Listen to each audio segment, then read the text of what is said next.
కాలం చాలా గొప్పది. కాలంతో పాటు ఎవరు ఎలాంటి వారో మనకు తెలియజేస్తూ ఉంటుంది. ఎంత తక్కువగా మాట్లాడితే అంత విలువ, ఎంత తక్కువగా ఆశిస్తే అంత ప్రశాంతత, ఎంత తక్కువగా ప్రేమిస్తే అంత మనశ్శాంతి, ఎంత దూరంగా ఉంటే అంత గౌరవం, ఎంత హద్దుల్లో ఉంటే అంత మర్యాద, ఎంత మౌనంగా ఉంటే అంత అగ్రస్థానం. మనసు ఆరోగ్యంగా ఉంటేనే మనిషికి ఆరోగ్యంగా ఉంటాడు.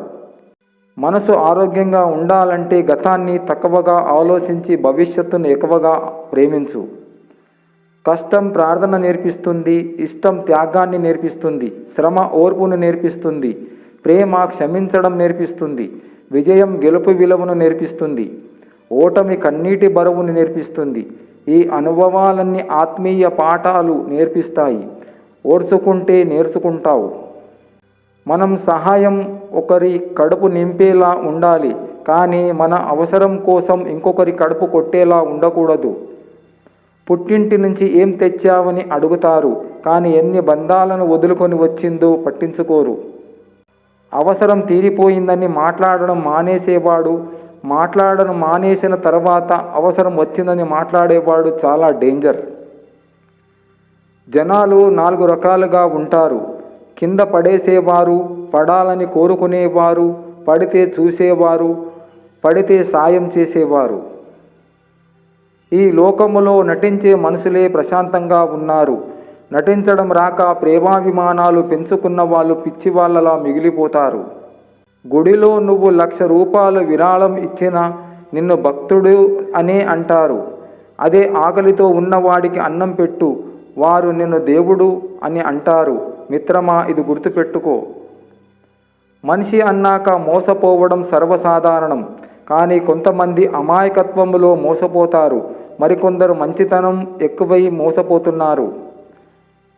ఆస్తిని చూసి ధైర్యపడకు, కూర్చొని తింటే కొండలు కూడా కరుగుతాయి.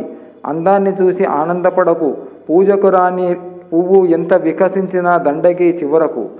కళ్ళ ముందున్నది చూసి ఇష్టపడకు, ఎంత ఇష్టపడినా మనకి అందవు కడవరకు.